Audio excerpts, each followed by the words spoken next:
Bueno, pues antes que nada, buenos días. El equipo que va a presentar es el equipo 4, que se encuentra conformado por Aceves Carlos, por Garibay Marisol y por una servidora Conde Dulce. El día de hoy vamos a abordar el tema de ascariasis y yardiasis. Y le puedes dar a la siguiente, por favor. Y de estas dos patologías que vienen, son parasitosis que se dan en el sistema digestivo y lo vamos a abordar de dos maneras. Vamos a abordar al patógeno de Ascaris lumbricoides y también a Giardia lamblia. Vamos a abordar desde definición, vamos a abordar las características, la epidemiología, los factores de riesgo, el cuadro clínico, el diagnóstico y el tratamiento de cada una de estas dos patologías. Ahora sí, a la siguiente, por favor. Vamos a iniciar con su definición. La ascariasis va a ser un tipo de infección intestinal por un nematodo que bien ya dijo Dulce, y esta va a estar producida por un agente causal, el cual va a ser la ascariasis lumbricoides. Va a ser una geohelmintosis debido a que va a requerir la tierra para que se forme y termine su ciclo. No lo va a terminar en la tierra, pero va a ser parte de este en su ciclo. Además, va a tener tres fases que se van a describir en toda la exposición, que va a ser cuando va a ser un huevo, va a convertirse en larva y finalmente va a llegar a su etapa adulta. Van a ser gusanos o parásitos que van a ocupar el cuerpo humano como hospedador para que aquí puedan terminar su maduración. Y como ya mencioné, van a pasar de huevos a larvas y de larvas a ya adultos en todo su proceso. La siguiente, por favor. Tenemos que Ascaris lumbricoides va a ser un patógeno que va a afectar a más de 1.000 millones de personas a nivel mundial. Por lo tanto, se le considera una patología mundial y cosmopolita. Vamos a tener que se va a encontrar en climas cálidos y tropicales y va a afectar principalmente a niños de 2 a 5 años. Esto se debe a que tienen más contacto con la tierra y también va a afectar a personas que tienen geofagia debido a que es un geohemilto. Vamos a tener que se va a encontrar o va a tener mayor incidencia en regiones donde abunda la pobreza, el hacinamiento o la mala sanidad ambiental. Esto se debe a que algunas personas, debido a, pues, a la falta de WC o al servicio de WC, defeca en la tierra y pues cuando defecan en la tierra depositan a los huevos y estos son los que infectan, entonces es algo que vamos a ver también más adelante. Se aproxima que existen más de 25.000 toneladas de huevecillos de Ascaris al año en el ambiente porque Ascaris, cuando es una hembra y es un adulto, va a colocar más de 2.000 huevos al día. Entonces es por eso que se calculan como millones de huevos. Vamos a tener que va a tener una incidencia en África, en Latinoamérica y en algunas zonas de Asia. Y en México encontré que se puede considerar endémica en Tabasco, Veracruz y Yucatán. Va a afectar al 24% en lactantes y al 55% en preescolares. Vamos a tener que a la población a nivel mundial, va a afectar aproximadamente al 33%, pero de este 33% vamos a tener a un 5% con ascariasis masiva, que va a tener pues consecuencias más fuertes que vamos a ver en el cuadro clínico un poquito más adelante en la exposición. ¿Le puedes dar a la siguiente, por favor? Dentro de los factores de riesgo para esta enfermedad es que la gente o la comunidad que se está estudiando tiene acostumbrado la deposición de excretas en el suelo, es decir, excremento o heces en el suelo. También un factor de riesgo es que el ambiente sea adecuado para el parásito, ya sea el calor y la humedad. Y también que estén acostumbrados a no lavar la comida y por tanto que tengan ingesta de comida y agua contaminadas con el parásito. Y también que tengan un mal sistema de eliminación de las heces, como lo es el caso de una letrina con un hoyo nada más excavado en la tierra, donde aún se tiene como contacto con estas heces que son depositadas por la comunidad. También que la comunidad tenga un bajo nivel educativo Esto va de la mano con la ausencia de la educación sanitaria, es decir, lavarse las manos antes y después de ir al baño, antes de comer, lavar los productos que se van a comer, como los vegetales, la comida y todo esto. Todo esto conllevaba factores de riesgo que nos condicionan a desarrollar esta enfermedad. Y bueno, ahora toca el turno de identificar a nuestro parásito. Y en la literatura o a veces en el lenguaje popular lo vamos a referir como gusano o verme.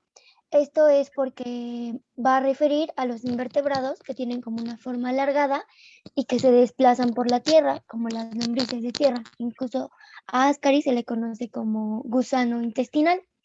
También, como ya vimos en la clase pasada, va a ser un parásito, en específico un helminto, que este va a ser como un nombre general, pero no taxonómico, y es utilizado para los gusanos parasitarios. Va a ser un nematodo intestinal, por lo tanto va a ser redondo y tiene una organización propia de los animales, por así decirlo, porque va a tener un aparato reproductor, va a tener un aparato digestivo completo, un aparato excretor, un aparato nervioso, y pues esto es lo que le va a dar como su característica. Va a ser cilíndrico, alargado y va a tener un tamaño variable. Las hembras suelen ser más grandes que los machos, tanto en largo como en diámetro. Vamos a tener que va a tener una cavidad y esa cavidad va a tener como un líquido. Ese líquido va a tener como una presión hidroestática y le va a permitir moverse como al gusanito, bueno, al parásito. Se va a localizar en el suelo y es por eso que se le conoce como helminto, y en el humano porque este va a ser su huésped. En el humano específicamente va a estar en el intestino, por lo tanto va a ser un endoparásito. En el tipo del ciclo va a ser monoxeno, como lo vimos en la clase pasada, y por el número de huésped, que sería el humano como tal, es el estenoxeno. Encontré que en el huésped va a tener un tiempo permanente.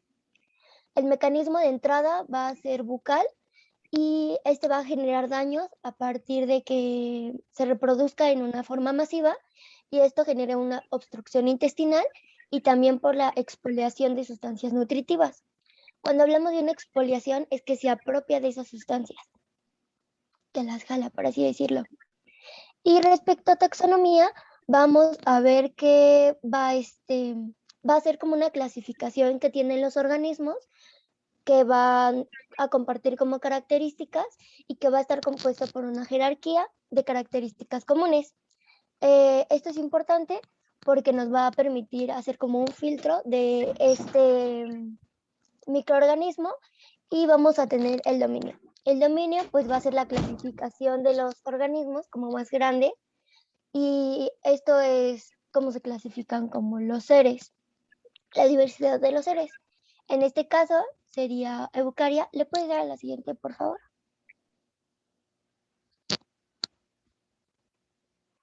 Y pues aquí les coloqué esta tablita que asocia esta clasificación, estas categorías taxonómicas con los colorcitos. El reino sería Animalia, el subreino Metazoa.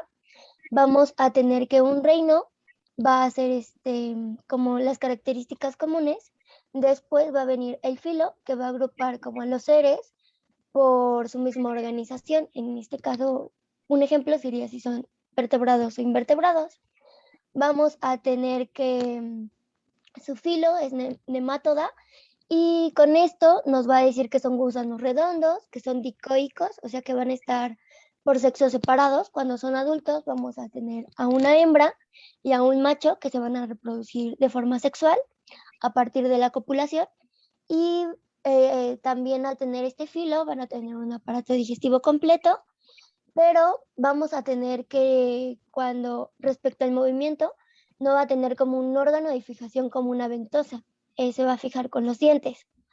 Vamos a tener que no va a tener segmentaciones en su cuerpo y tienen una capa muscular longitudinal y fases larvarias. Esto es lo que nos van indicando como la taxonomía. La clase es Pashmidia, que también se le puede conocer como Phasmidios o Phasmidos o Cercenea. también vamos a tener el orden, que es Ascarida, la familia Ascaridae, el género Ascaris, y vamos a tener de varios tipos, y esto lo va a diferenciar en la especie, que en este caso sería la lumbricoides, que va a tener una importancia médica, ya que va a generar un cuadro después de que se reproduzca o tenga estadios evolutivos en el cuerpo humano. Y ahora sí, les presento a Ascaris lumbricoides. En la parte de arriba, del lado derecho tenemos a un macho y del lado izquierdo tenemos a una hembra. Como podemos ver en las imágenes, en las 4 imágenes que se encuentran ahí, podemos ver a una Ascaris solita, la parte interna, bueno, su morfología interna. Del lado izquierdo, en la parte de arriba, podemos ver la cara o la parte de la Ascaris, que son sus 3 labios, y ya cuando se encuentra de forma masiva, ya las extrajeron. Como morfología vamos a tener que son cilíndricos, van a ser alargados, su tamaño es variable, en donde el hombre es más pequeño, el macho es más pequeño que la hembra. Va a ser dicoico porque tiene dimorfismo sexual, va a ser hembra y macho cuando sean adultos. Vamos a tener que tiene un aparato digestivo completo, y respecto a su sistema digestivo, este va a estar formado desde una boca hasta el ano y va a desembocar en una cloaca. En el excretor vamos a tener como tubos colectores laterales que van a desembocar en un poroexcretor que se encuentra en la parte dorsal, y esto va a estar ubicado en el tercio anterior del gusano. Y respecto al aparato nervioso, vamos a tener 4 troncos nerviosos que se van a encontrar de forma longitudinal. Son 2 laterales, uno ventral y va a ser también otro dorsal. Estos se van a encontrar intercomunicados, y otra parte de estos nemátodos es que no van a tener un sistema circulatorio. ¿Le puede dar a la siguiente, por favor? Y bueno, pues al ser un nemátodo van a tener estadios evolutivos, y estos estadios evolutivos van a ser 3, van a ser huevos, y de los huevos se van a subdividir en fértiles, infértiles y decorticados. Vamos a tener larvas, y las larvas se pueden desarrollar en un huevo fecundado o no, y van a tener como 5 estadios. 4 de estos estadios se van a desarrollar en el huevo fértil, que se encuentra embrionado, y van a hacer y ya para la quinta van a eclosionar y van a salir. Las larvas pueden migrar, pero no tienen un ciclo de vida libre, y los adultos vamos a tener a la hembra y al macho. ¿Le puedes dar a la siguiente, por favor? Y bueno, les presento a los huevos. Tenemos al huevo fértil en la parte de arriba, al huevo infértil y al huevo decorticado. En general, los huevos van a tener 3 características o 3 capas. Estas 3 capas van a ser una interna, una media y una externa. Un huevo va a ser como una masa multinucleada que va a tener una forma ovoide o redonda, que van a poseer estas 3 capitas. La capa interna va a estar formada de lípidos, y también se le conoce como capa vitelina, y pues su naturaleza es lipídica. La capa media va a ser quitinosa. A esta capa media también se le conoce como cubierta verdadera. Y por último, vamos a tener una capita externa que se ven como unos bordes, así como unas bolitas, por así decirlo, y a eso se le conoce como marmolado. Esta capa marmolada va a ser translúcida y su naturaleza es proteica. Vamos a tener que los huevos de Ascaris van a ser ovíparos. ¿Por qué?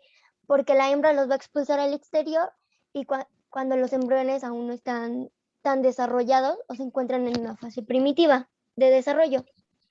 Y vamos a tener que estos huevos van a tener tamaños variables. Por ejemplo, el huevo fértil va a tener un rango de 45 a 70 micromicras de largo, y de ancho va a ser de 35 a 45. Esto le va a dar una característica redonda o oval, que es lo que nos va a permitir identificarlo, y va a ser como muy ancho, por así decirlo. Va a tener una capa exterior, y esta capa exterior es muy gruesa. ¿Por qué? Porque le va a dar como una protección. Y se puede tener una coloración café o una coloración café amarillenta. Vamos a tener que, cuando se va a desarrollar, se va a excretar. Va a llegar a un punto en donde va a ser una célula y se va a separar de la membrana exterior, y va a tener como una cubierta mamelonada que es albuminosa. Estos huevos, cuando son fértiles, a veces se pueden encontrar decorticados, y cuando hablamos de un huevo decorticado es porque son huevos fértiles, pero que han perdido como la capa mamelonada, o sea, como las bolitas, por así decirlo, que podemos ver. Se ven como decorticados, por así decirlo.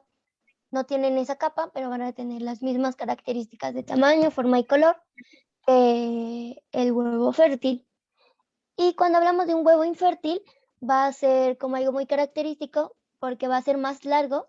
Este va a tener un rango de 85 a 95 nanomicras y va a ser como más, el ancho va a ser más pequeño. Por lo tanto, es como más característico verlo como más larguito, alargado. Va a tener una membrana externa muy delgada y su coloración va a ser café, café, café o café amarillenta. Lo que vamos a tener es que adentro se van a ver como masas irregulares o bolitas, y estos son gránulos que va a tener la membrana. Vamos a tener que a veces la cubierta se va a encontrar engrosada o a veces ausente, pero lo característico es que tiene como formas muy raras, como que se deforma, no se ve redondito y oval como el fértil, sino que puede tener una forma triangular o una forma ovalada, una forma muy larga. Va a estar feo, por así decirlo. Y este frecuentemente se encuentra en heces. ¿Le puede dar a la siguiente?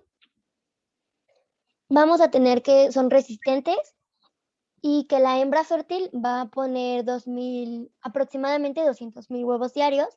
Por lo tanto, si tenemos una ascaris por algunos meses, va a poner millones de estos huevos y van a ser excretados por las heces. Siguiente, por favor. Y ahí podemos ver como las características de los huevitos. Ese es un huevo infecundado, que era lo que le comentaba de las capas, y van a ser resistentes a desinfectantes y a aguas negras, y es por eso que tienen como una gran incidencia cuando hay condiciones deplorables de higiene. ¿Le puedes dar a la siguiente? Siguiente. Y pues les coloqué esa tablita en donde están sus características. Podemos ver al huevo fértil, al infértil, al decorticado. Y por último les coloqué una imagen porque, como les había dicho, los huevos fértiles pueden estar embrionados o no, y en este caso era un huevo embrionado que ya su fase larvaria se cumplió y eclosionó para salir. Y ahí tenemos a nuestra ascaris. Como dijimos, vamos a tener otras características cuando se es un adulto. Cuando se es un adulto, en general, van a ser fusiformes, cilíndricos y muy como musculosos, por así decirlo, porque esos músculos le van a permitir como moverse. En el extremo anterior van a terminar en punta romo, pero esta punta va a estar como colocada de diferente manera, porque como esta colocación les va a permitir la copulación tanto a la hembra como al macho, como que facilita la reproducción. Y en su cabeza va a tener como 3 puntas, como 3 labiecitos, y esos labiecitos van a formar su boca. Vamos a tener que uno es central y los otros 2 se van a encontrar de forma lateral para formar la cavidad bucal, que es pequeña. Vamos a tener que la hembra, tanto la hembra como el macho, van a ser alargados, cilíndricos y tienen una coloración rosada, cremosa, que se acerca al pálido. Pero esta coloración a veces en las imágenes lo podemos ver diferente porque son expuestos al formol. Cuando se exponen al formol van a tener una coloración blanca. Respecto a la hembra, algo característico es su tamaño y su grosor. Es más grande que la del macho. puede llegar a medir de 20 a 50 centímetros de largo y 5 milímetros de diámetro. Va a estar gruesa, por así decirlo. Y el macho va a ser más pequeño, de 15 a 31 centímetros de largo, y su diámetro puede llegar a lo mucho de 2 a 4 milímetros. Lo importante es que la hembra puede poner 2.000 huevos diarios y que su punta o su extremo va a estar de forma recta y va a tener un esófago, un oviducto, una vulva, un útero, un ovario, un intestino y un ano. La vulva se va a ubicar en un tercio anterior de ella, por así decirlo, y vamos a tener que, respecto a su aparato reproductor, el ovario va a ser parte del oviducto y el oviducto vamos a encontrar que va a estar desembocado en un receptáculo seminal para poder reproducirse y se continúa por el útero, la vagina, para terminar en la vulva. Y esta se va a encontrar en la parte anterior del cuerpo. Y respecto al macho, pues es más pequeño, va a tener testículos, va a tener un vaso deferente que va a desembocar en la vesícula seminal, va a tener un conducto eyaculador y va a tener también una cloaca. Su extremo va a ser como curvito, como una curvita, por así decirlo, que es característico en las imágenes. Y esto se debe a que esta curva le va a permitir copular a partir del aparato copulatorio. El aparato copulatorio tiene como 2 espículas, que estas espículas le van a permitir reproducirse. Se les conoce como espículas quitinosas, que son retráctiles. ¿Le puedes dar a la siguiente? Y pues aquí podemos ver a la boca, los 3 dientes que les mencionaba, y el tamaño diferente tanto de la hembra como del macho, que en el macho también se puede ver como la curvita final. ¿Le puedes dar a la siguiente? Bueno, vamos a empezar con el ciclo biológico. Como ya se mencionó, Ascaris va a ser un parásito monóxeno. Esto quiere decir que solo necesita de un huésped para poder terminar su ciclo vital. Vamos a iniciar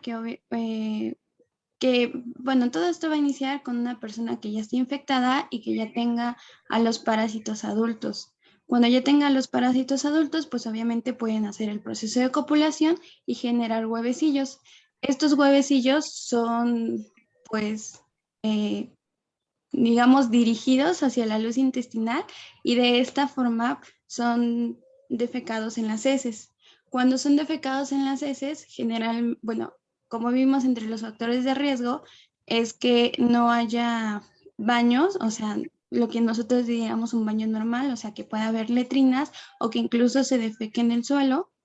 Y esto va a ser un factor que va a contribuir a que todo el parásito siga su ciclo vital. Una vez ya en el suelo va a tener ciertas condiciones que va a requerir para su sobrevivencia en el huevo. Estas condiciones es que principalmente el suelo tiene que ser arenoso o tierroso y además debe de haber cierta humedad en él y a cierta temperatura, siendo de 21 a 35 grados centígrados con una media de 25 grados. Todo esto van a ser factores condicionantes para que sobreviva o no sobreviva. Por ejemplo, si el huevecillo se somete a más de 40 grados, pues hay una alta probabilidad de que muera. Ahora, entonces vamos a tener que el huevecillo en la tierra va a sufrir una transformación. Esta transformación va a ser todo en su interior del huevo y ocurre en un periodo de 5 a 10 días, de acuerdo a los estadios, ¿no? Después, como ya sufrió su transformación, va a empezar a ser una larva. Esta larva va a ser una larva de primer estadio que va a evolucionar a una larva de segundo estadio y es aquí cuando ya es infectante y es por eso que cuando ya las personas pues tienen contacto con la larva infectante, pues bien pueden tragarla y infectarse. Y aquí pues vamos a tener todo el inicio del ciclo y le puedes dar a la siguiente, por favor. Una vez que los huevecillos infectantes ya son ingeridos, junto con los alimentos o con otros mecanismos que ya sea que a lo mejor se metió la mano o cualquier otro mecanismo, pues estos huevos van a pasar al estómago. En el estómago, debido a las capas que Dulce ya nos mencionó, van a hacer que no sean afectados por el ácido gástrico ni por las enzimas en las cuales se pongan en contacto. En algunas ocasiones pueden desintegrarse las capas, pero nada más 2 de estas y van a seguir entonces su proceso biológico normal. Después de esto van a llegar hacia el duodeno, siendo que en el duodeno ya son larvas, o sea, siguen dentro del huevo, pero ya son larvas y van a alcanzar una longitud de 200 a 300 micras. De este modo van a penetrar la pared intestinal y van a alcanzar los vasos mesentéricos. Una vez alcanzados los vasos mesentéricos, van a llegar en un lapso de 24 horas hacia el hígado, hacia el hígado, ¿no? Aquí pueden permanecer de 3 a 5 días en lo que aumentan su tamaño, llegando hasta 900 micras. Posteriormente de aquí, lo que van a hacer es que cambia de estadio y se convierte en una larva de tercer estadio. ¿Se acuerdan? Estamos en el segundo y pues justo cuando llega hacia el hígado, pues cambia el estadio. Y a través de que tiene conexiones con las venas suprahepáticas, va a viajar por estas. De esta forma va a llegar a la cava inferior, va a llegar a las aurículas y a los ventrículos derechos para poder así dirigirse hacia las arterias pulmonares. Una vez que llega a las arterias pulmonares, pues va a viajar por toda la arteria hasta llegar a los vasos más chiquitos que estén en contacto con los alvéolos. Una vez que llega ahí, generalmente rompe estos vasos y puede penetrar hacia los alvéolos. En los alvéolos es importante porque cuando llega a los alvéolos es cuando inicia un ciclo o puede provocar sintomatología, que vamos a ver un poquito más adelante. Entonces, atraviesa la membrana alveolo-capilar y puede quedarse por unos días en los alvéolos, o bien puede sufrir una siguiente transformación y convertirse a una larva de cuarto estadio. Para este punto, la larva ya va a medir de 1 centímetro a 1.5 centímetros de longitud. Y como ya les mencioné, es aquí cuando puede causar sintomatología, sin embargo, no siempre la causa. Puede haber pacientes que sean asintomáticos. Y después de esto, lo que va a hacer la larva es que va a subir por todo el tronco alveolar, siendo así que va a subir por los bronquiolos, los bronquios, y va a llegar hasta la tráquea. Una vez llegado hasta la tráquea, se va a dirigir a la laringe y va a pasar hacia el esófago para que nosotros la deglutamos. De esta forma va a hacer que pues pueda llegar hacia el estómago y llegue hacia el intestino delgado y pues cierre totalmente su ciclo biológico, porque ahí es, en el intestino delgado es donde va a terminar su maduración y convertirse en un parásito adulto. Es importante que recordemos que donde va a presentar sintomatología es una vez que llegue hacia el intestino delgado o cuando se encuentre en los alvéolos, que cuando estemos generando sintomatología en los alvéolos, suele ser una sintomatología por un tiempo, debido a que van a ir avanzando estos parásitos y pues no siempre la causa como por todo el tiempo de la parasitosis. Entonces suele ser en un lapso de tiempo cuando se encuentra la sintomatología en los alvéolos.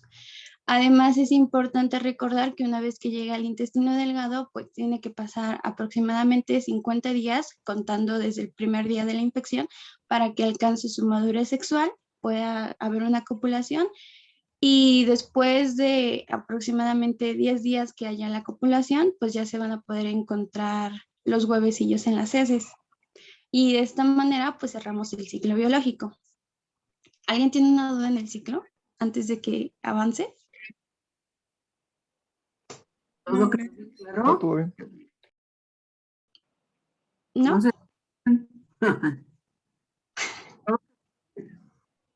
Bueno, Ok, entonces el que calla otorga. Entonces seguimos. en relación con los mecanismos patogénicos, como ya vimos, va a ser en 2 lugares, por así decirlo, donde se vaya a causar la sintomatología. Uno de estos va a ser la fase o el periodo larvario, el cual va a ser localizado en el pulmón, generando lesiones mecánicas y procesos congestivos e inflamatorios. Como sintomatología principal es que va a haber este aspecto no es una sintomatología, pero se va a poder encontrar un aumento de eosinófilos tanto en el pulmón como a nivel sanguíneo. El paciente puede tener una fiebre elevada, tos, estertores bronquiales debido a que va a ser un exudado bronquioalveolar, y a esto es a lo que se le conoce como el síndrome de Loeffler o neumonía eosinófila.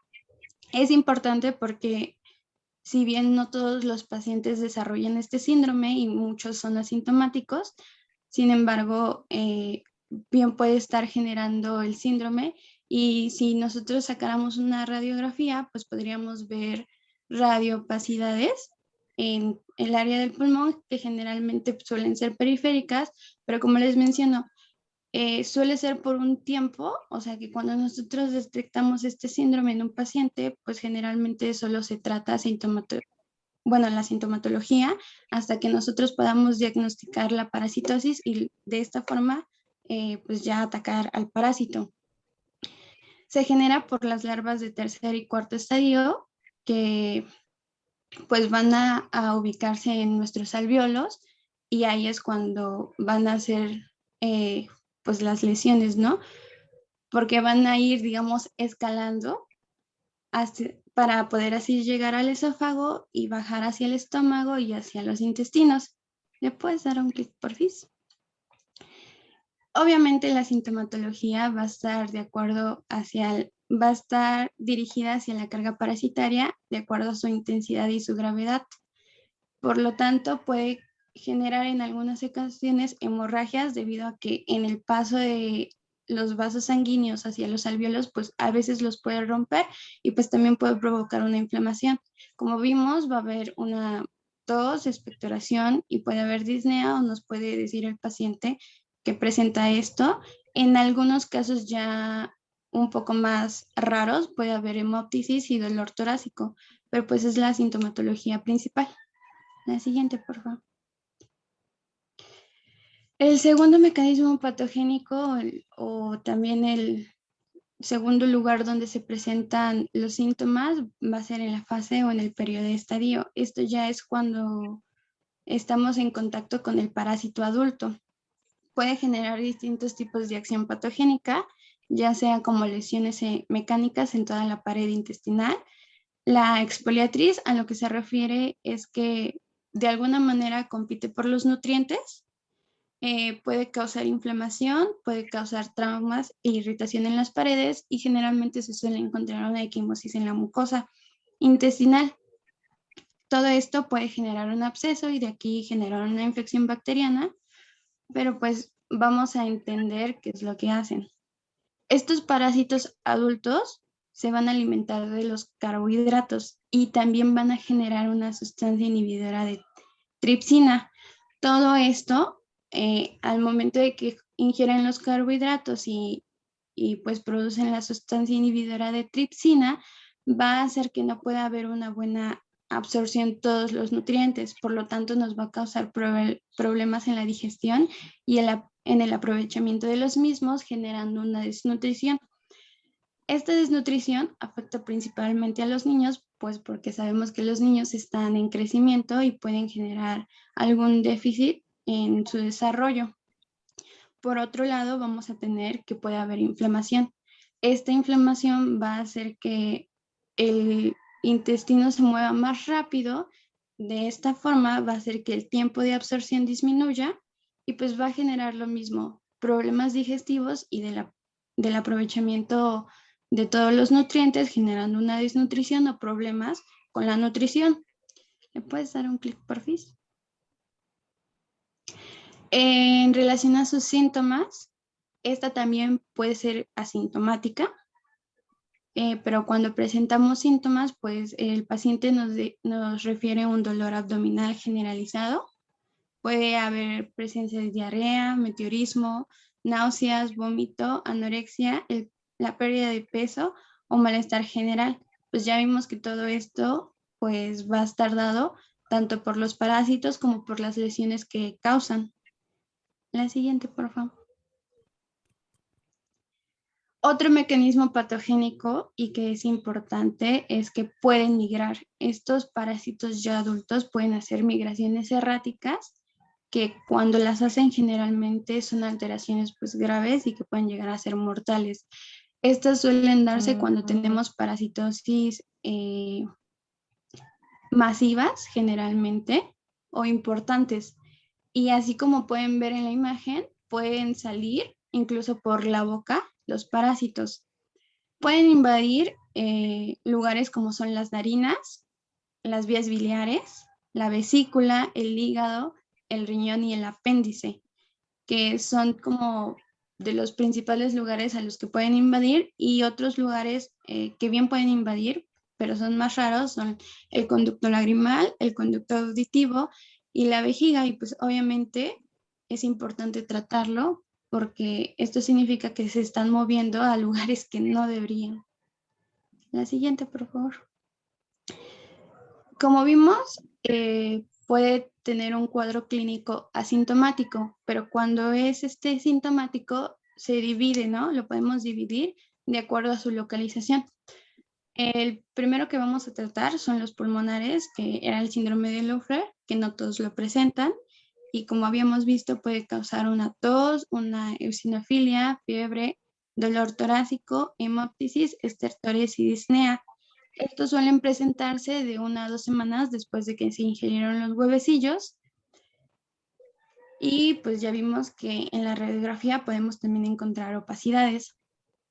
Ahora, el siguiente cuadro clínico es el intestinal, el cual es cuando ya tenemos a los parásitos adultos y suele generar malestar abdominal, dolor, anorexia, diarrea y náusea. Le puedes dar unos clics. También puede generar intolerancia a la lactosa y pues mala absorción no solo de la vitamina A, sino de todos los nutrientes debido a las lesiones que están causando los parásitos y que también ellos están consumiendo. La siguiente, por favor. Hay un tercer cuadro clínico que es importante que nosotros sepamos porque estos parásitos, cuando ya son masivos, pueden causar una obstrucción intestinal. Esta obstrucción es como si todos los parásitos se enredaran y generaran como un ovillo de lana, que son las bolitas que se usan para tejer. Entonces, al crear este ovillo de lana, pues van a generar una obstrucción. Cuando el paciente llega con una obstrucción intestinal, pues se va a poder ver en algunos casos en radiografía, que se va a mostrar más adelante, y van a presentar un dolor abdominal intenso, incluso pueden presentar el vómito ya con parásitos, y lo más importante es la constipación, que va a ser cuando el paciente pues ya no va a defecar y tiene estreñimiento, porque obviamente va a haber la obstrucción intestinal y pues no va a pasar nada. La siguiente, por favor.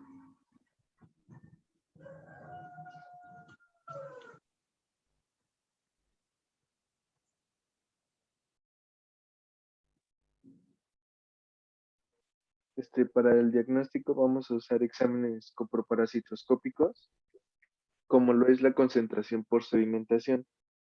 Esta se va a basar en sedimentar las heces para así poder los huevecillos, y ya al microscopio se van a ver si son huevos fértiles, huevos infértiles o huevos sin su capa mamelonada. También otra técnica que se puede usar para el diagnóstico es la técnica de McMaster, que cuenta los huevecillos por gramo. Estos se pueden valorar si se cuenta solo una rendija de 1 gramo de heces o las 2 rendijas. Si se cuenta una sola rendija, se van a contar los huevecillos y se van a multiplicar por 100. Si se cuentan las 2 rendijas en la cámara de McMaster, se van a multiplicar por 50 y así se obtiene el número de huevecillos por gramo. En una clasificación se dice que es una infestación leve cuando hay menos de 5.000 huevos por gramo, es una moderada cuando hay de 5.000 a 50.000 huevos por gramo y una intensa cuando hay más de 50.000 huevos por gramo. También otro diagnóstico que podemos ver en una etapa tardía es literalmente a los parásitos, a las Ascaris lumbricoides en las heces ya en su forma adulta. Otro diagnóstico es en la biometría hemática, en el síndrome de Loeffler, ver la eosinofilia, que está aumentada el valor de los eosinófilos de un 30 a un 50%. Y en un análisis de esputo o de heces, vamos a ver los cristales de Charcot-Leyden, que son producidos por los eosinófilos, por sus gránulos concretamente.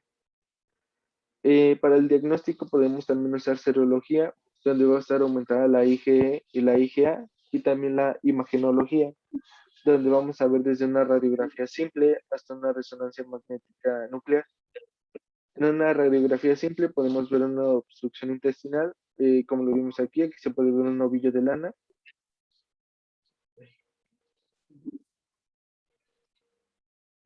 Aquí se puede ver un ovillo de lana. En una fluoroscopía podemos ver la Ascaris lumbricoides, que ingirió bario y por eso se ve así. O en esta fluoroscopía, aquí no ingirió bario, pero igual podemos verla. También en un ultrasonido, aquí es una parasitosis biliar. Aquí podemos ver al Ascaris lumbricoides en el ultrasonido. O incluso durante el ultrasonido podemos ver que se está moviendo. También en la tomografía axial computarizada podemos ver la obstrucción intestinal o parasitosis masiva, o también en la resonancia magnética. Para el tratamiento vamos a usar albendazol y mebendazol, que son benzimidazoles. Su mecanismo de acción es que disminuyen el ATP del parásito, provocando la autólisis celular y por tanto la muerte del parásito, es decir, matarlo por agotamiento. Otro medicamento que podemos usar es el pamuate de pirantel, que es una tetrahidropirimidina. Esto va a causar la despolarización celular, lo que le causa una parálisis al parásito, es decir, que no se puede mover y por tanto va a ser expulsado con facilidad. Las dosis que se manejan para el albendazol es darle 400 miligramos cada 12 horas por 5 días. El mebendazol es de 100 miligramos cada 12 horas por 3 días o una dosis única de 500 miligramos. Para el pamoato de pirantel se usan 10 miligramos por kilogramo con un máximo de 1 gramo.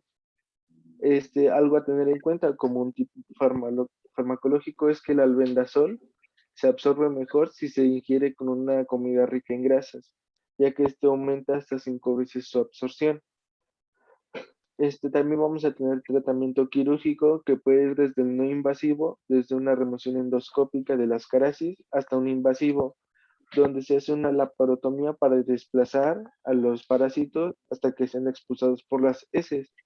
Si esto no se puede porque es una obstrucción masiva muy, muy grande, se hace una enterotomía y se extraen los nematodos. Aquí vemos una endoscopía donde se encuentra una ascaris y pues se va a extraer. O aquí vemos un apelotonamiento en el intestino delgado de las ascaris. Aquí vemos cómo se van extrayendo por una enterotomía, ya que el desplazamiento de los parásitos no fue adecuado. Y aquí vemos los ascaris que fueron extraídos. Aquí hay un procedimiento de cómo son extraídos los parásitos y colocados en la riñonera. Y ahora hablando de giardiasis, ¿tienen alguna duda con tratamiento quirúrgico o con ascariasis en general? Bueno, ¿en quién está contraindicado el albendazol? En pacientes que sean, que tengan o sean posibles de una obstrucción intestinal, ya que el albendazol la puede agravar. La otra por la migración de los parásitos que ya había, en mujeres embarazadas. Y la otra situación, ¿en dónde actúa el albendazol en el parásito? ¿Qué es lo que le hace? El albendazol concretamente actúa en los microtúbulos de las células del parásito. Ajá. es decir, le destruye todo lo que, los mecanismos para adquirir la glucosa, además de que le destruye todos los desechos que pueda, o sea, el mecanismo para secretar sus desechos y por tanto le produce como una lisis dentro del parásito. Y esto incapacita, vamos. Entonces, actúa a nivel del sistema nervioso. Entonces, aquí es bien importante que tengamos que dar las indicaciones claras a los familiares, principalmente esta contra niños menores de 2 años. Entonces, de alguna manera, todos los estudios que ustedes presentaron son de muy buena de que sí nos puede traer bastante beneficio para el tratamiento del paciente, pero en sí la parasitosis se hace más que nada ya con los signos y síntomas que nosotros vamos a obtener al interrogatorio, y la madre es muy dada a llevar, pues, principalmente a los hospitales infantiles o a los consultorios rurales, nos lleva ya el pañal con el ascaris. Y nos dice, mire, traigo esto porque esto arrojó mi niño. Entonces, en menores o como hacen la ras del suelo, pues entonces ahí mismo van las madres y se dan cuenta de lo que evacuó el hijo con el ascaris, así que presentaron. Entonces ya no sería ninguna necesidad de andar haciendo tanto estudio, porque tenemos el diagnóstico, ya tenemos dignamente, y entonces hay que iniciar tratamiento.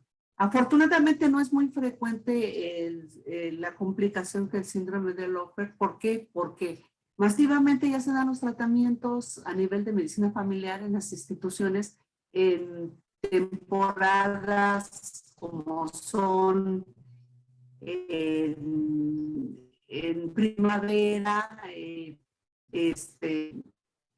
cuando se empiezan a dar en mayo, junio, se empiezan a dar los tratamientos masivamente, contando a los miembros de la familia cuántos son para darles el tratamiento a toda la familia. Entonces, sí se ha batido bastante esta parasitosis aquí en la ciudad, pero todavía tenemos casos complicados, que pensamos que es una apendicitis, pero ¿por qué? Por ascaris, principalmente en niños escolares.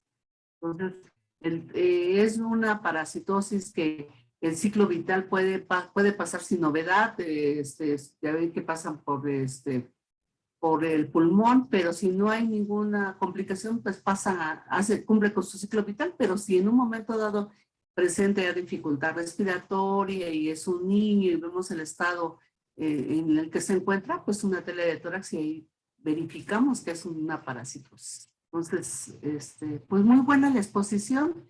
Nada más sí me gustaría que pongan un poquito más de atención en cuanto a los tratamientos, y que no podemos hacer una medicina con tantos laboratorios y resonancias y todo. Cuando tenemos una duda, pues ya vamos al siguiente paso. Pero les digo, son parasitosis que en un momento dado las hacemos el diagnóstico clínico, y ya pues nos llevan a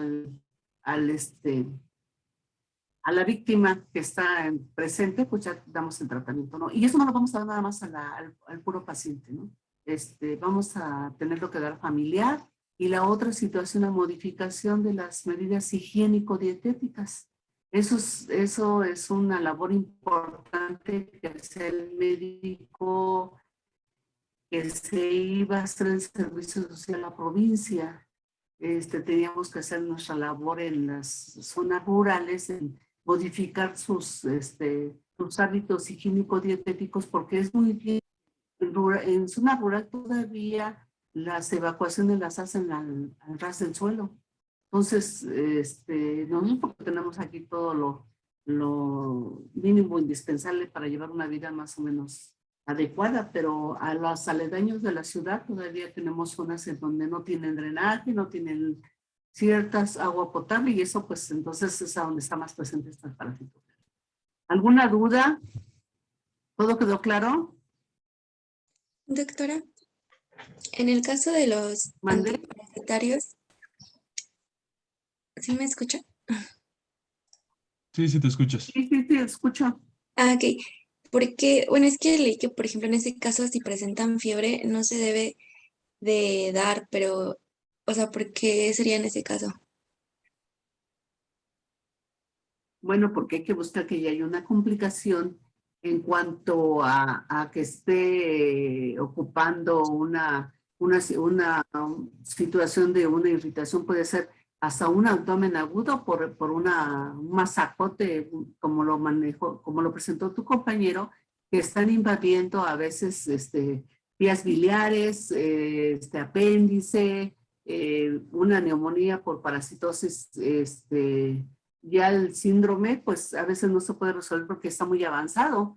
Entonces, tenemos que empezar a dar antibióticos, tenemos que dar, pero sí ya tenemos en un momento dado antipiréticos para bajar la fiebre y ya conjuntamente pues empezar a dar ya el antiparasitario. Y vamos a ver que tenemos otros antiparasitarios, no nada más lo que ustedes manejaron.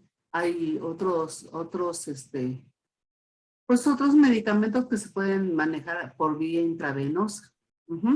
Entonces aquí es valorar al paciente, porque no el paciente simplemente, ¿cuántos hemos tenido a la mejor ascariasis y hemos pasado asintomáticos?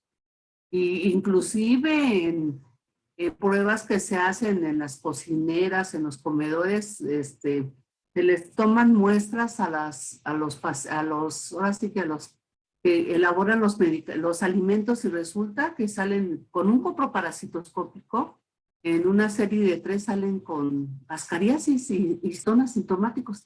Imagínense si no hay un buen manejo de las heces fecales, si no hay un lavado adecuado de las manos y nosotros están procesando los alimentos y entonces pues estamos expuestos a que esto se haga masivo, ¿no? Esto se hace a nivel de comedores industriales. En el hospital se les toma en forma, sin avisarles a las que manejan las dietólogas y todos los que procesan los alimentos en los hospitales, se les toman muestras y les dicen, mañana me traes tal de, me vas a traer un general de orina, me vas a traer una orina, me vas a traer copro, vamos a hacer un coproparasitoscópico, 3 muestras de popó de diferentes días. ¿Por qué? ¿Qué pasa? Que luego, negativo, coproparasitoscópico negativo, ¿pero por qué? ¿Por qué? ¿Qué creen que a veces los pacientes hacen trampa? Las mamás, es que no ha evacuado, no, le cuesta trabajo para evacuar, entonces, ¿qué toman? Una muestra y de esa muestra la dividen en 3 y nos presentan al laboratorio una muestra de 3 y que va a salir negativa. Por eso se hace en 3 hasta 5 muestras de copro para ver si no salió en la primera evacuación, a lo mejor al otro día, en la segunda y así. Pero si nos hacen trampa, pues no vamos a poder hacer un diagnóstico fidedigno, ¿no? Pero les digo, más que nada este diagnóstico se hace a nivel clínico. Y es más frecuente en qué grupo etario, pues en niños, y además por eso es importante saber de dónde viene el paciente, en qué zona vive. Si ya estamos viendo que viven en una zona desprotegida donde no tienen pavimentación, no tienen drenaje y todo, pues a la orden del día están las parasitosis. ¿Ok?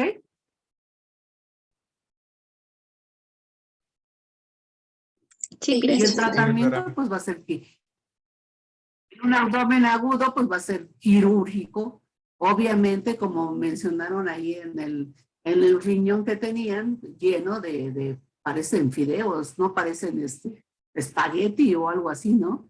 Sopa Entonces, maruchan. quieren conocer las ascarias, pueden ir al mercado de Sonora, en el área donde venden las hierbas, y ahí tienen varios frascos, botellas con ciertos personajes, como es la tenia, las ascaris, los exuros, porque son parásitos que se observan, que son de buen tamaño, y los tienen y le dicen, está la botella ahí con el parásito, y le dicen pues, que lleve esta hierba para la parasitosis.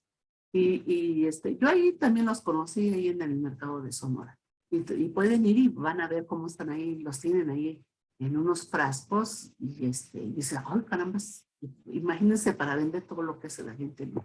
Pero bueno, entonces espero que no haya quedado ninguna duda. Vieron muy completo el tema de ascaricel, los felicito. Entonces nos seguiremos con giardiasis. Gracias.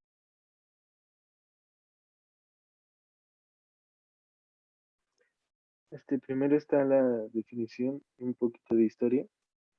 Se dice que Leeuwenhoek, comerciador de tela, que se dedicaba pues a pulir. ¿Cómo?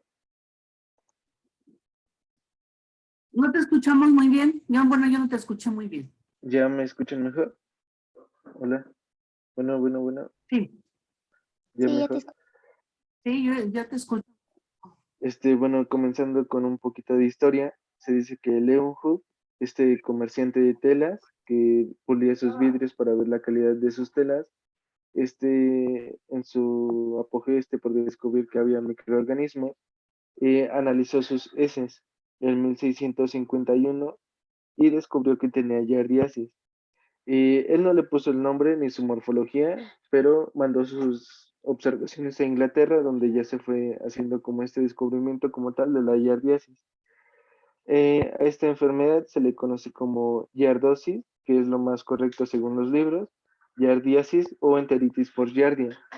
Es una parasitosis cosmopolita que está causada por el parásito Giardia lamblia y es una causa más importante de la enfermedad diarreica aguda y también la enfermedad diarreica de los viajeros. Respecto a su epidemiología, vamos a ver que el agente etiológico Giardia lamblia también tiene sinónimos como Giardia intestinalis, Lamblia intestinalis o Giardia duodenalis. Anualmente va a tener un nivel mundial en donde va a afectar aproximadamente 16 millones de humanos, que sería más o menos como el 15% de la población, o eso es lo que encontré. Su distribución va a ser mundial y cosmopolita, en donde la infección va a ser más frecuente en niños que en los adultos.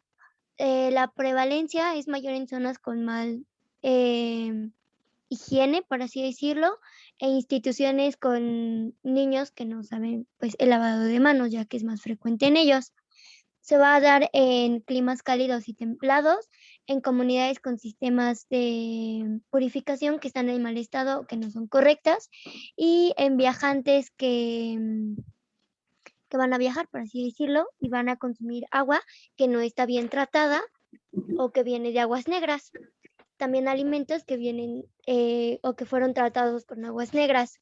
Vamos a tener que, si ellos ingieren estos alimentos o líquidos contaminados, tienen como esta incidencia.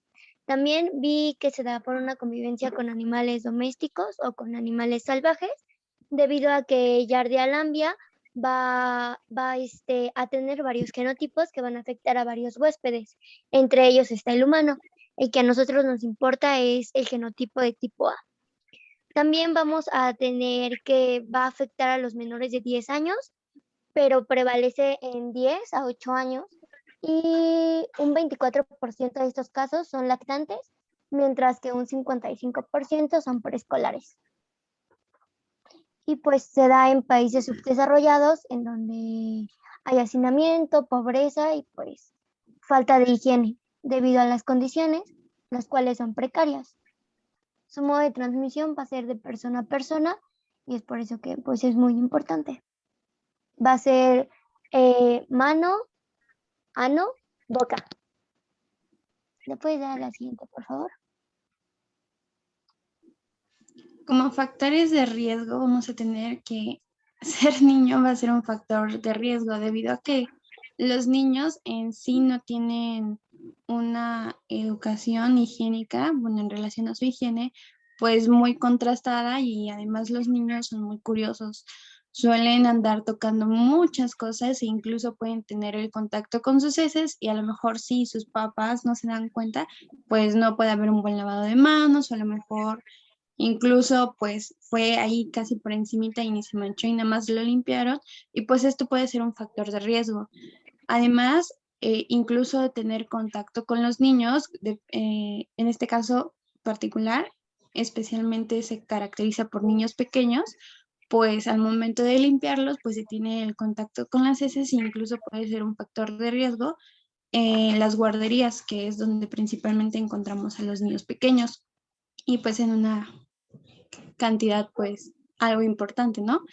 Otro factor de riesgo es que haya una población con agua no potable y que obviamente no sea segura debido a que pues no está tratada y pues no tiene un control. Esto generalmente se da en regiones rurales y silvestres o en países poco desarrollados. Otro factor de riesgo importante, pues, es la higiene, que haya un buen lavado de manos, incluso que haya esterilización de los objetos, esto siendo principalmente en niños, porque igual los niños se suelen meter muchas cosas a la boca. Y otro factor importante es la onicofagia, porque al no tener un buen lavado de manos y andar mordiéndonos las uñas, pues va a ser factor de riesgo para que nosotros, si estamos contaminados, pues nos ingiramos en sí, pues el parásito. La siguiente, por favor. Tenemos como factor de riesgo el sexo anal, debido a que, como vimos, el contacto va a ser ano, boca, mano, y entonces cuando hay sexo anal sin métodos anticonceptivos de protección, pues puede ser un factor de riesgo importante.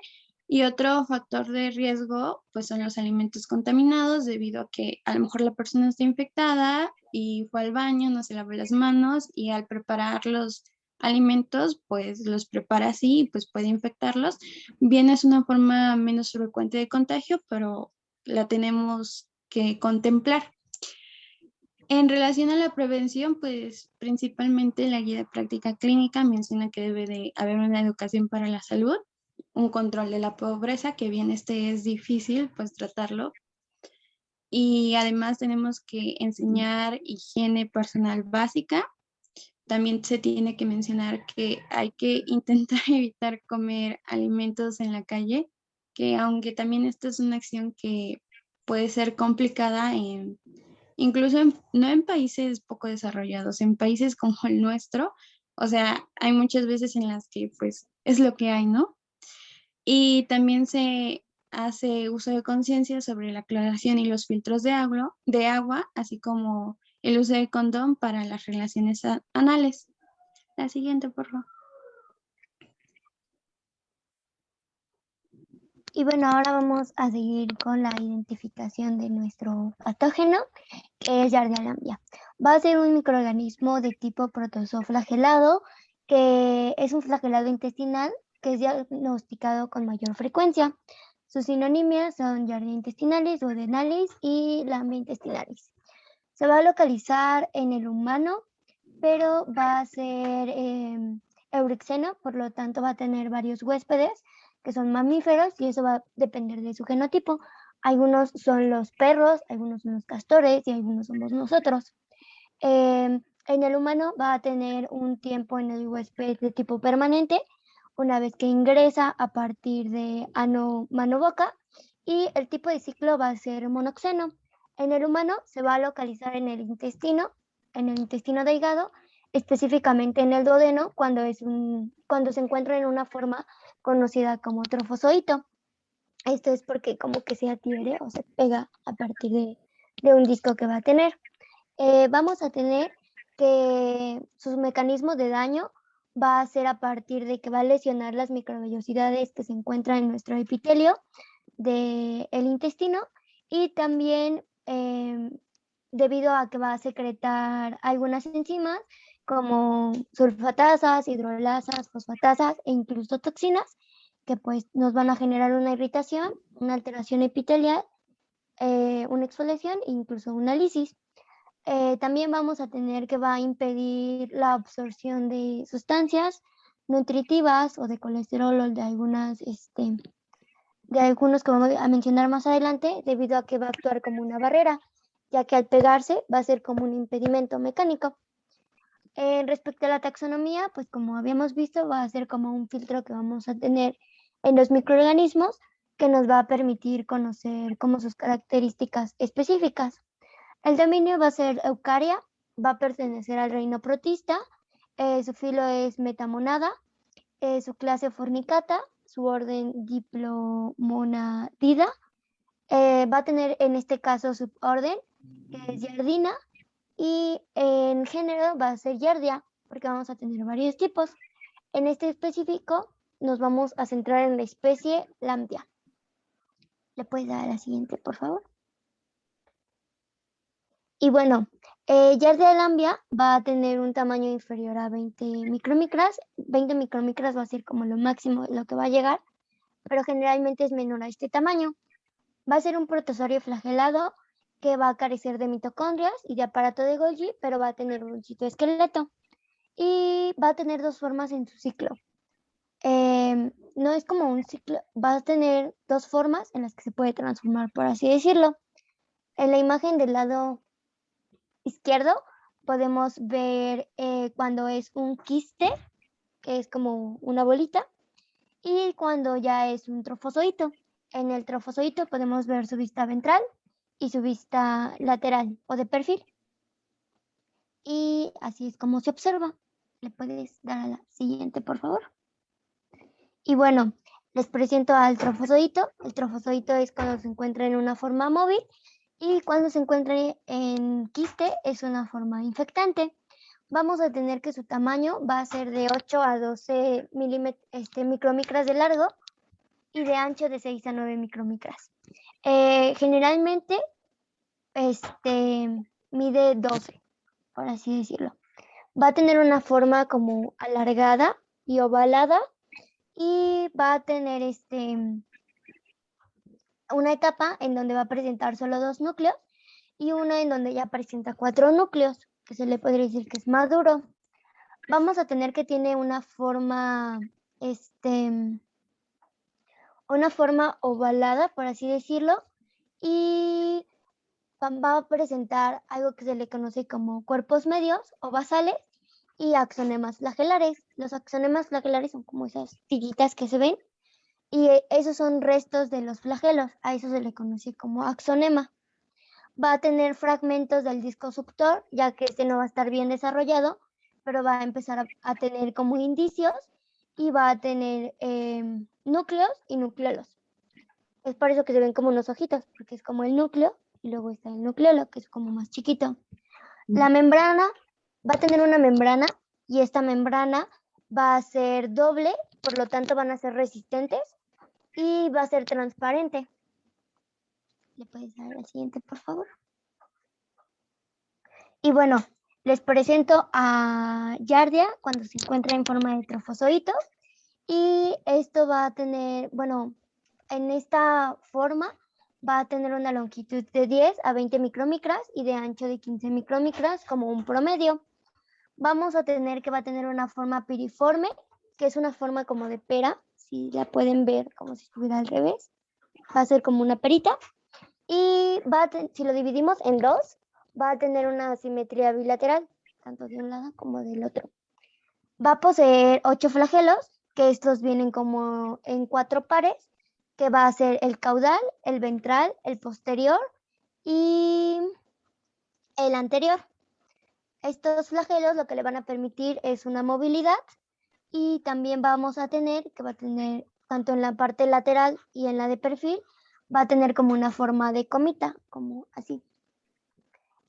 Vamos a tener que, va a tener un borde y un surco paradiscal y en el extremo anterior se ve como más ancho y en el extremo posterior se ve como más delgadito.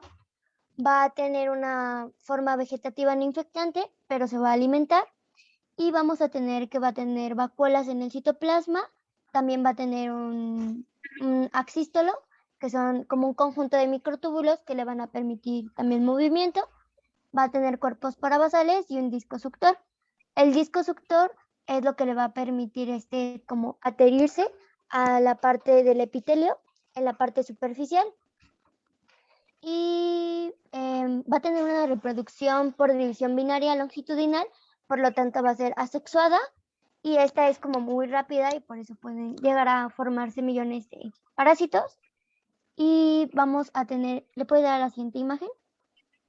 Una imagen en donde un trofozoito, justamente en donde está el punto rojo, un trofozoito va a emerger del quiste porque es como una capa, como que se está transformando, por así decirlo, y está tomando su otra forma.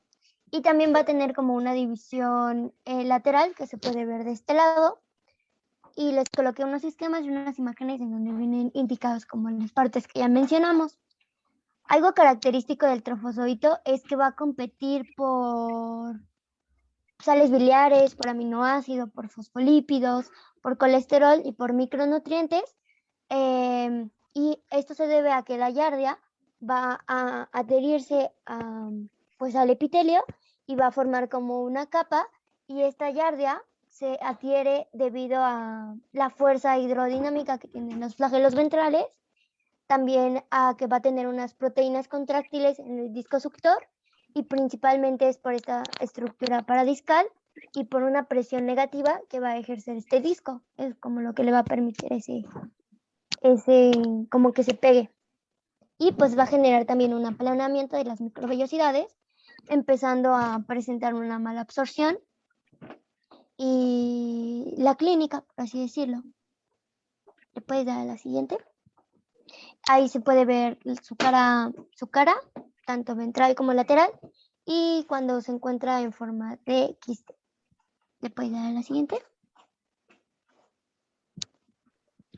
Pasando al ciclo biológico, como ya les dijo mi compañera Dulce, tiene dos estadios, que es el quiste y el trofozoito. El quiste es la forma infectante, es decir, tú lo ingieres y te estás infectando de giardia. Esta puede contaminar la comida, los líquidos, el agua con el que se riegan las plantas, por ejemplo, los cultivos. Y esta es característica porque es muy, muy resistente al medio ambiente. Es como su escudo, como en lo que se envuelve. La forma colonizante es el trofozoito, que ya esta es la forma invasora de la Giardia lamblia, que coloniza generalmente el duodeno del hospedero y la que nos ocasiona síntomas. Para el ciclo biológico, vamos a empezar con que la persona o el paciente ahorita ingirió alimentos o tuvo contacto con fomites o se metió las manos a la boca que estaban contaminadas con quistes. Estos quistes pues contaminan el alimento aquí, por ejemplo, y van a ser comidos, van a ingresar al sistema digestivo hasta llegar al estómago. Algo importante es que se puede estar en alimentos, en fomites, en manos, literalmente en el suelo. Va a afectar la pared duodenal y la dosis infectiva mínima es de 5 a 10 quistes. Ya vimos que la forma de contagio es ano, mano, boca, y ya no. Cuando llega al estómago, va a sufrir un desenquistamiento debido al cambio del pH de que sea gástrico al duodenal. Ya vimos que aquí estaba el pH gástrico y pasó al pH alcalino que está en el duodeno, y entonces se desenquistó. Y una vez desenquistado en el duodeno, pues va a empezar a colonizar y se va a empezar a reproducir por fisión binaria. Aquí tenemos a la giardia en la forma de trofozoito, y si le hacemos zoom, vemos que hay giardia que va a seguir el camino por todo el sistema digestivo hasta llegar al colon.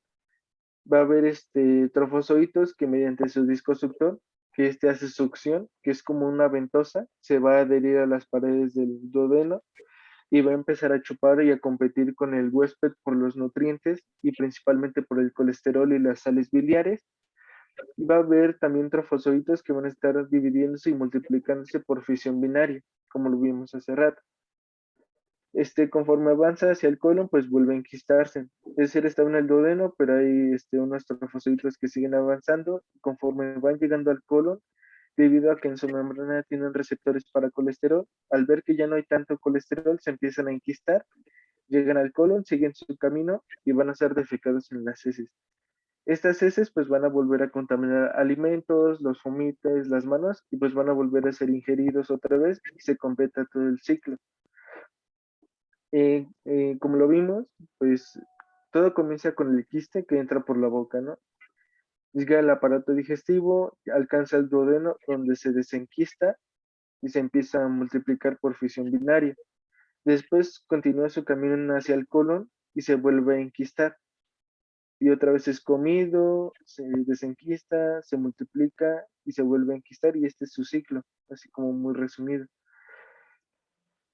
Los mecanismos patogénicos de la yardiasis es el primero, el traumático, que le va a causar al epitelio intestinal, debido a la adherencia del disco suctor, que es como una ventosa que se adhiere, como que se pega al intestino y pues va a causar inflamación, y las lectinas del complemento pues van a causar exfoliación y la lisis celular del epitelio intestinal. También va a haber un mecanismo enzimático, ya que la yardia va a secretar proteinasas que van a dañar el epitelio intestinal y van a actuar como caspasas que van a inducir la apoptosis de las células intestinales. También un mecanismo tóxico que se ha descubierto, este no está muy estudiado, pero se ha descubierto que hay un gen que codifica para una proteína muy parecida a una safarotoxina de una serpiente. Es el 57% parecida. Cuando te muerde esta serpiente te causa náuseas, vómitos, diarrea y malestar general, lo que causa también la yardia.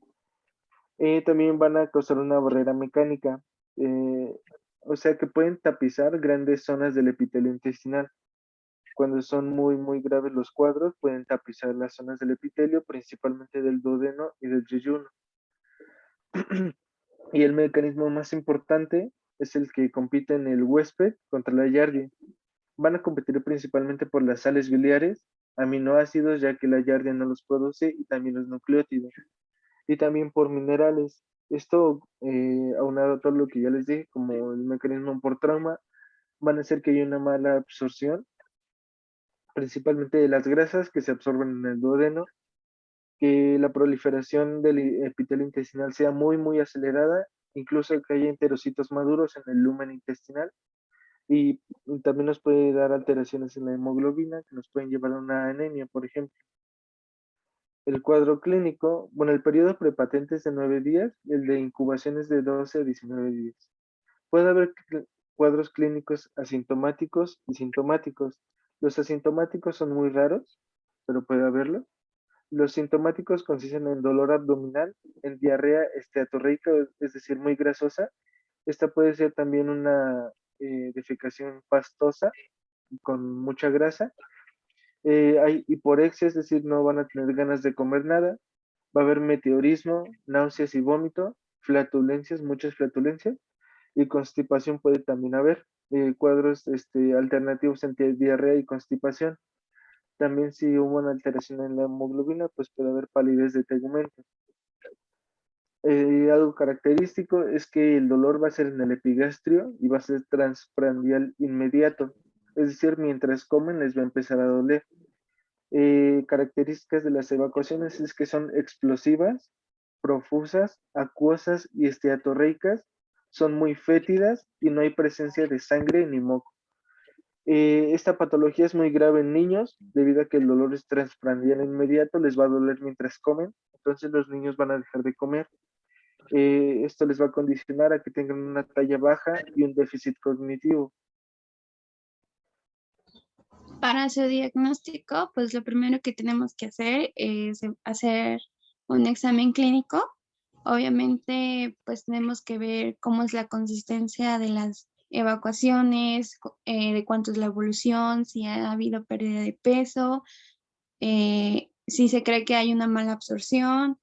Hay que evaluar los hábitos higiénicos de los pacientes y pues preguntar acerca de las fuentes de agua potable o comidas que hayan ingerido. Todo esto pues es relacionado a la clínica y a veces se puede llegar a un diagnóstico con la clínica. Sin embargo, es importante utilizar métodos diagnósticos. El principal método de diagnóstico que se va a usar son los estudios coproparasitoscópicos. En estos estudios vamos a evaluar las evacuaciones. Tenemos ciertas técnicas para evaluarlas, como bien es el método de Faust, que vamos a ver un poquito más adelante, en relación a cómo es la consistencia de la evacuación, si la materia fecal es dura, pero no dura, o sea, semisólida, pero pues tiene una consistencia, o si es pastosa. Otros estudios que bien se pueden realizar es una sonda duodenal a través de una cápsula de Bill, una biopsia de intestino delgado, coproantígenos y PCR, que bien son menos utilizados. La siguiente, por favor. En relación a los coproparasitoscópicos, pues vamos a tener que nosotros pedir muestras de las evacuaciones. Estas evacuaciones bien pueden ser, como ya mencioné, de consistencia formada o semiformada y de evacuaciones diarreicas o blandas. Cuando tenemos el primer caso, que son las formadas o semiformadas, pues podemos mandar, bueno, el examen se manda y se realizan técnicas de flotación con sulfato de zinc. Es lo mismo que el método de Faust. La técnica en sí se basa en densidades. Las densidades, debido a que son diferentes del zinc con los trozofoitos y los quistes, pues se van a juntar en ciertas partes del tubo o donde se realice y pues se van a poder observar los trozofoitos o los quistes, igual con la sedimentación de formol y éter que se basa en la densidad. En relación a las evacuaciones diarreicas o blandas, pues se hace un examen en fresco, se evalúa y se buscan trozofoitos y quistes. Como se mencionaba, cuando vamos a realizar un estudio coproparasitoscópico, se deben de realizar y analizar varias muestras porque va a ayudarnos a la confiabilidad y poder diagnosticar mejor, debido a que pues nos da más sensibilidad. Lo que se pide generalmente son 3 muestras, como ya mencionó la doctora, de evacuaciones diferentes y si se puede de días diferentes. Con estas 3 muestras, pues podemos hacer nuestros estudios coproparasitoscópicos y pues en general, pues si tiene la enfermedad, pues saldrían positivos, pero hay ocasiones en las que pues todos nuestros estudios, bueno, nuestras 3 muestras salen negativas, sin embargo el cuadro clínico y a lo mejor toda la historia clínica y todo lo que preguntamos, pues es consistente con la enfermedad y pues podemos solicitar una serie de 5 muestras en vez de 3 para evaluar mejor. La siguiente, por favor. También podemos hacer un sondeo duodenal, que si bien también es poco utilizado, pero esta se realiza cuando tenemos una clínica y todo nos da un indicio de que sea debido a Giardia lamblia y todos nuestros estudios coproparasitoscópicos nos salieron negativos. En este sondeo duodenal, pues vamos a usar una cápsula, que es esa que se muestra en la imagen, esa bolita pues morada, que pues es una cápsula de gelatina, así como una pastilla, ¿no? Esta va a estar pues sostenida junto con un hilo de nylon que encontré que era de 90 centímetros y va a haber un contrapeso. Lo que va a suceder es que esta cápsula se va a disolver, o sea, mencionaba la bibliografía que en un lapso de 4 horas y pues el hilo junto con el contrapeso va a recorrer todo el aparato digestivo. Lo que a nosotros nos va a importar es cuando llegue al duodeno, debido a que en el duodeno va a absorber el líquido duodenal que menciona que es de color amarillo. Luego lo vamos a recuperar, ese hilo, en las heces. Vamos a exprimir el hilo de todo el líquido duodenal, lo vamos a meter en una caja de Petri para sacar muestras y pues buscar lo que serían los trozofoitos o los quistes. La siguiente, por favor. Otro estudio que bien se puede realizar y que también es poco frecuente y a veces innecesario porque pues tenemos nuestra clínica y los estudios coproparasitoscópicos, pues es el aspirado duodenal. Este ya es un método invasivo que necesita anestesia y pues se hace por endoscopía. Las ventajas de esto es que bien podemos obtener más fluido y en caso de que sea necesario obtener un tejido, pues lo podemos obtener en esa misma endoscopía, en este mismo aspirado duodenal. Hay otros métodos diagnósticos, como serían los estudios inmunológicos a través de una prueba ELISA, que bien la prueba ELISA a lo mejor es cara y a veces innecesaria porque no es necesario llegar a tantos estudios para pues hacer un diagnóstico, incluso se puede hacer un estudio molecular. La siguiente, por favor. El tratamiento, pues lo debemos realizar en pacientes asintomáticos como sintomáticos, debido a que nos va a causar problemas en la absorción y en niños pues puede ser más grave y causar un déficit en el desarrollo intelectual, debido a que no se están absorbiendo todo lo que necesitan. Según la guía de práctica clínica, el fármaco de primera elección, ¿lo puedes regresar? Es el metronidazol. Este va a estar dado por 3 mecanismos. Estos mecanismos, pues, es la entrada del fármaco al trozofobito por difusión pasiva. Aquí lo que menciona es que va a ser una reducción del grupo nitro. Este grupo nitro se relaciona con la cadena de electrones que finalmente a toda la reducción de este grupo va a crear un producto que va a ser citotóxico. Y este producto citotóxico pues va a atacar el ADN o, bueno, sí, las cadenas de ADN y finalmente lo va a matar. Ahora sí, ¿le puedes dar un clic? Ay. En relación a cuánto es lo que se necesita, se divide en niños y adultos. En adultos va a ser de 250 miligramos cada 8 horas durante un lapso de 7 días y en niños pues tenemos que hacer el cálculo de acuerdo a los kilogramos, entonces es 7.5 miligramos sobre kilogramo por día cada 8 horas en un lapso de 5 a 7 días. Este tratamiento tiene un 90-97% de eficacia, pero puede generar, como cualquier fármaco, efectos adversos, como serían náuseas, un sabor metálico, un dolor abdominal, mareo, cefalea, y se recomienda no ingerir alcohol mientras se está consumiendo el tratamiento. La siguiente, por favor. Cuando no se tolera bien el metronidazol, permítame.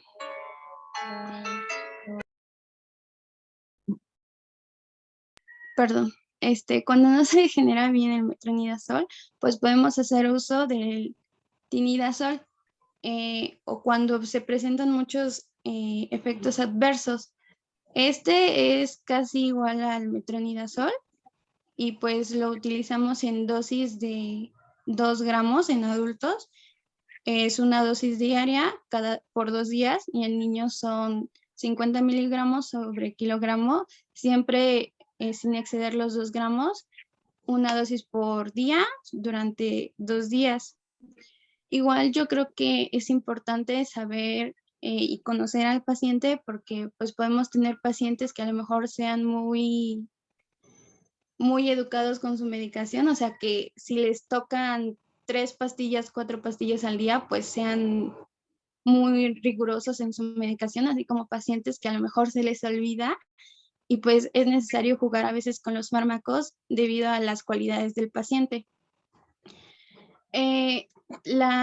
También nos menciona la furosolidona, que en adultos vamos a aplicar 400 miligramos en general por todo el día, por lo tanto son 100 miligramos cada 6 horas durante 7 a 10 días y en niños son 8 miligramos sobre kilogramo por día cada 8 horas por 10 días. Encontré que tiene de un 89 a 92 de eficacia y como efectos adversos pues puede causar náuseas, vómitos, diarreas, malestar general e incluso puede que el paciente presente una orina oscura y pues es necesario saber esto porque en caso de presentarse debemos nosotros avisarle al paciente para que no se espante. El albendazol es otro fármaco que igual ya se había mencionado, que este es por vía oral y así como lo mencionó Carlos en las diapositivas pasadas, su efecto se incrementa a través de una dieta rica en grasas.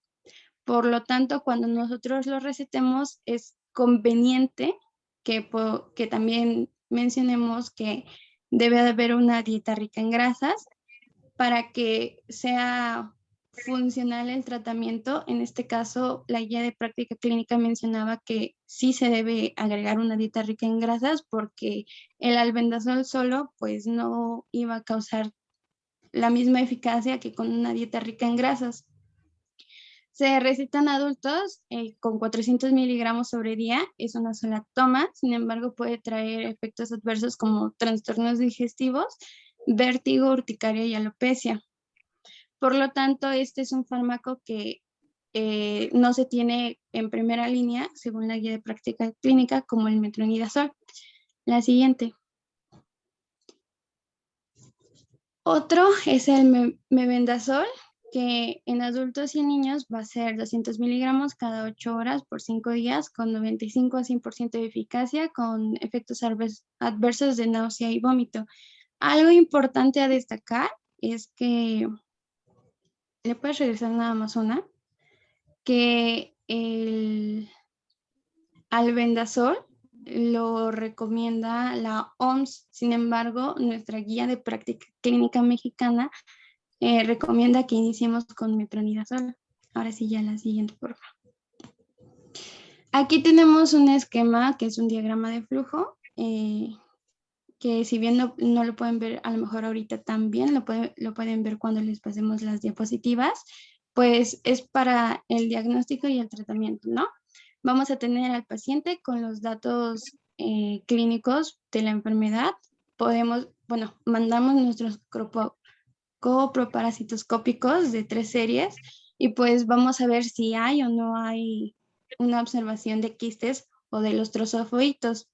Si las hay, pues iniciamos el tratamiento con metronidazol. Si no las hay, podemos aplicar otros exámenes diagnósticos como los antígenos fecales para Giardia o ver si, pues los antígenos antes de ser más invasivos y pues ya podemos ver si aquí se encuentran, pues igual iniciamos tratamiento con metronidazol.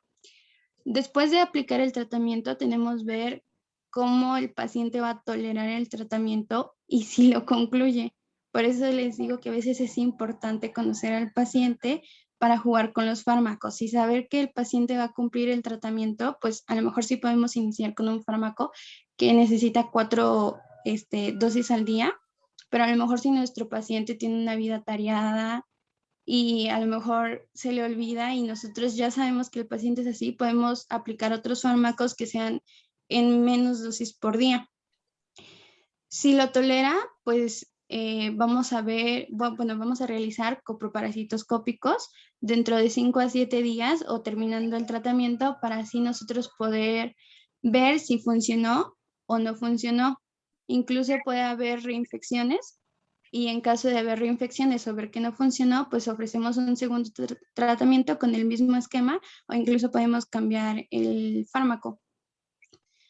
Y ya, después de esto vamos a hacer otros coproparasitoscópicos hasta que nosotros descartemos finalmente que haya la enfermedad y podemos dar de alta.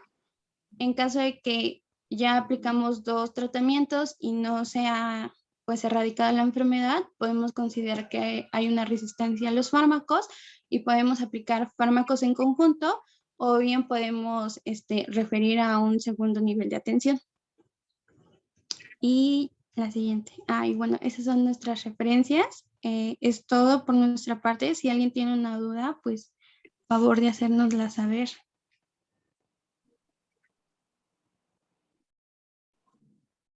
¿Ninguna duda? Yo creo que aquí lo importante en un momento dado es que, como lo mencionó Marisol, que no debemos de pasar por alto de que tiene contraindicaciones el metronidazol. También el metronidazol está contraindicado en mujeres embarazadas.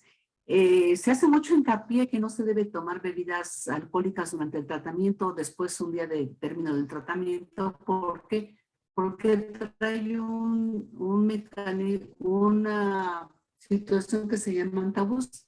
Entonces, lo que pasa es que agudiza el cuadro el metronidazol en ciertos pacientes y empiezan con vómito, diarrea y que inclusive los tienen que llevar al hospital porque es un cuadro agudísimo que el paciente siente que se muere. ¿Por qué es esto? Pues por la ingesta de alcohol. Entonces siempre se dice, no debe de usted ingerir durante el tratamiento y después del tratamiento 2 días al terminarlo, ningún componente que tenga ni un anís, vamos, porque no se piensa, es que me tomé una polla. Mujeres, pues fue motivo para el cual desencadenara este problema. La otra situación es de que tenemos que manejar, que el metronidazol tiene varias presentaciones, que eso es muy bueno. ¿Por qué? Porque si tengo un paciente deshidratado, con dolor abdominal, que tuvo que llegar al hospital y que no llegó, por ejemplo, en un servicio, en un consultorio, tengo opción de aplicar el metronidazol por vía intravenosa. Ajá, el metronidazol viene hasta por óvulos vaginales, suspensión, tabletas, inyectable. Eso es bien importante, porque a veces hay pacientes que desafortunadamente no pueden ingerir las tabletas. No, es que yo no me puedo tomar las tabletas. Entonces tenemos la otra opción de la suspensión. Ajá. Lo que decía, hacer muy bien hincapié en conocer a nuestro paciente, decirle cuál es la situación de que debe de tomar el medicamento cada 6, cada 8, cada vez que es indicado. ¿Por qué? Porque el paciente tiene la costumbre de decir, pues me dijeron 2 veces al día se va a tomar este medicamento, ¿y qué hace? Me lo tomo a las 11, ay, se me olvidó, me lo voy a tomar a las 5. No, ya no hay esas 12 horas. Es lo que pasa, que el medicamento tiene una vida media. Y si no mantenemos esa vida medio del medicamento, pues está subiendo y bajando y entonces no hace el efecto adecuado. Entonces lo que tenemos que hacer hincapié en el paciente, tiene que tomárselo cada 8 horas, cada 12 horas. Tenemos que conocer al paciente si no sufre de alguna situación de gastritis, porque luego dice, no me lo tomo porque me causa gastritis, o no me lo tomo. Tenemos por eso nuestro interrogatorio también debe de ser, ¿qué más tiene nuestro paciente para poder indicar qué medicamento le debo yo de dar? Y eso es lo... Y también las indicaciones de los medicamentos, porque son prealimentos, durante los alimentos y postprandial. Ajá. Me lo puedo tomar a cualquier hora, no. De preferencia antes de que empiece a comer, o en los alimentos, o después de los alimentos, o no tiene ninguna indicación. Porque el mismo paciente nos dice, ¿tiene alguna indicación? ¿Puedo comer carne de puerco? ¿Puedo comer? Entonces, el paciente le encanta que nosotros le digamos con qué puede acompañarlos el medicamento. ¿Qué es lo que no puede comer? Porque si nosotros les decimos, no les damos ninguna indicación, dicen, ay, pues ni me dijo nada la doctora. O sea, yo me lo puedo tomar cuando yo quiera. Y ese es el fracaso a veces de los tratamientos, ¿eh? Y el abandono del tratamiento, como decía Marisol, de que en un momento dado no lo toman como uno se los indica. Porque también nosotros trabajamos tan deprisa que no tenemos ese cuidado de decirles la importancia de terminar el tratamiento. Por eso hay muchos padecimientos que se pudieran ver resueltos en la primera consulta y que no se resuelven porque el paciente, es que yo no vi mejoría, se lo tomó 2 días. Pues no, no es así. Tiene que cumplir con el tratamiento y por eso se pone en la receta por 5 días, por 7 días. No es por gusto, sino es porque sabemos que en ese tiempo es el necesario para resolver esta patología.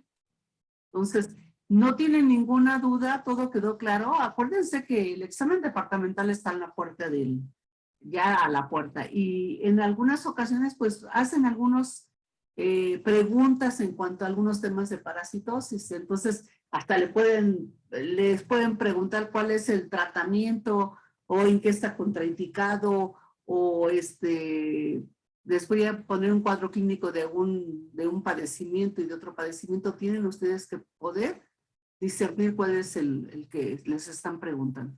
En ocasiones no les preguntan nada, pero tenemos que manejar todas esas patologías porque no nomás es para el examen, es para su acervo profesional. Y de eso vamos a comer. Ahora que se vayan a hacer su servicio social o que se vayan de médicos de alguna farmacia de genéricos, eso es lo que les va a llegar. Dolores abdominales, faringitis y ya otros casos más complicados, pero si no sabemos manejar, no sabemos diagnosticar esto, pues olvídense. Empezamos por algo muy sencillo, que son las parasitosis, pero que se pueden complicar y que pueden llegar hasta un quirófano. Porque no se les dio en tiempo y en forma el tratamiento. Abdominal, ¿qué cree, señora? Lo voy a mandar a hacer los laboratorios. Y luego ya el paciente no se hizo nada porque económicamente la mejor recurso. Entonces, si somos buenos clínicos, si tenemos ya ahí todo el panorama de qué se trata, pues hay que dar el tratamiento sin miedo, no pasa nada. ¿Alguna duda? ¿Nadie tiene dudas? O callen para siempre. En el examen No, yo sí tengo No, una duda. ninguna. Perdón, yo sí tengo duda. Por ejemplo, en los Pues, tratamientos que a mencionaron ver, los compañeros, como por ejemplo el uso de las cápsulas para ver el intestino, se hace en la clínica normalmente porque, bueno, cuando vimos lo de Ascaris, usted comentó que más que nada iba a ser clínica, o sea, por interrogatorio, ¿no? O bueno, sí, por ver el cuadro en general. bueno, eso sí tenemos que saber que de alguna manera hay otros métodos de diagnóstico de laboratorio, de gabinete, que si tenemos un pacientito a nivel hospitalario, y esto se hace en cuanto tengamos en el hospital infantil, hacen ese tipo de a veces de estudios. ¿Por qué? Porque son pacientes que nada más no tienen una parasitosis, tienen varias patologías y entonces hay que ir descartando. Entonces, a lo mejor todo este cuadro que tiene evacuaciones que quedan suspendidas en el inodoro y que dicen atorrea, que son ricas en grasa, y si nosotros no tenemos, como médicos, no tenemos pues la seguridad de que se trate de una yardiasis, hacemos el otro método. Pero obviamente son métodos caros, son métodos donde tenemos que tener al paciente hospitalizado y que costo-beneficio. Entonces, si el paciente lo requiere, pues tenemos que meterle un protocolo de estudio. Pero si el paciente no lo requiere, pues yo no lo voy a mandar a hacer. Pues que le hagan una endoscopía para ver si la ascaris ya se quedó ahí atorada. Pues si tengo una tele de tórax o tengo una simple de abdomen o ya tengo el producto ahí, ya tengo al ascaris ahí que me lo presentaron porque lo rescataron de las heces fecales, pues ya no me voy a los demás métodos de diagnóstico. Pero sí es de conocimiento, saber que hay otros métodos para poder hacer un diagnóstico cuando no tenemos algún otro recurso clínico.